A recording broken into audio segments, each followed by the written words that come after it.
52% of American women aged between 18 and 45 are running OnlyFans creator accounts. What is it that leads modern and apparently liberated women to go down this particular track in life?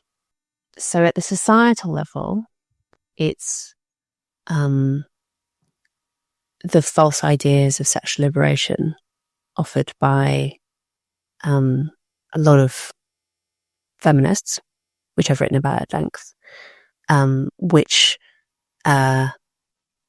tell women lies about the nature of sexual liberation and the desirability of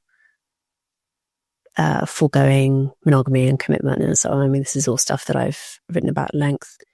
I think on the personal level, I think it's vanity and impulsiveness that leads to such a high proportion of young women being on OnlyFans. I think that the vanity comes from the wish to be seen as attractive by men, and attracting male sexual attention gives a sort of sugar rush of excitement and self-esteem, which is particularly attractive if you are low on self-esteem. The impulsiveness comes from that our OnlyFans is so often sold, I think falsely, as a means to make easy money. The vast majority of people on OnlyFans don't make much in the way of money at all. There's a very intense Pareto distribution on OnlyFans where most people make practically nothing, and then there are a few very high earners who make all the money and become famous, and obviously promoted by OnlyFans because that it invites more content creators to join the platform, so that they're given this promise of, oh, maybe you'll become vastly wealthy by doing this easy job. And a lot of people don't think about the long-term effects of that. I mean, I always say that OnlyFans is to the marriage market as a criminal record is to the jobs market.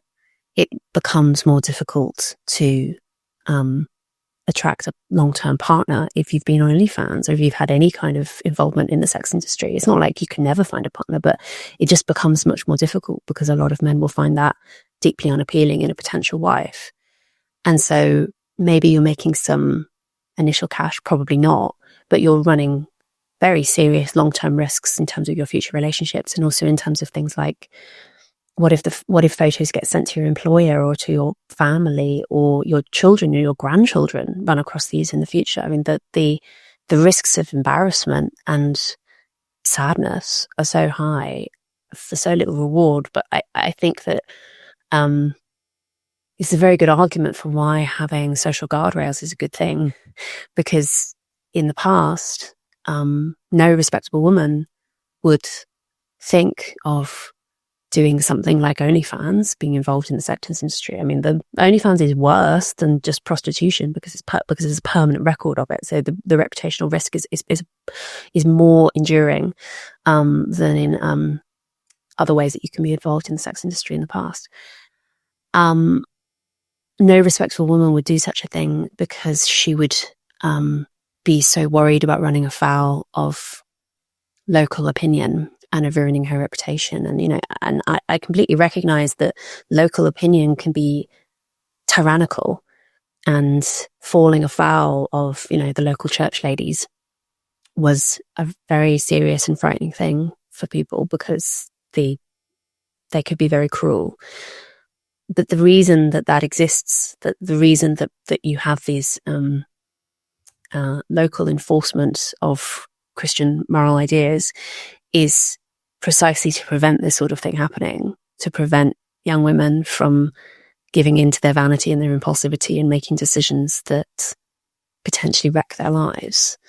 And I think a functional society just wouldn't permit OnlyFans to exist.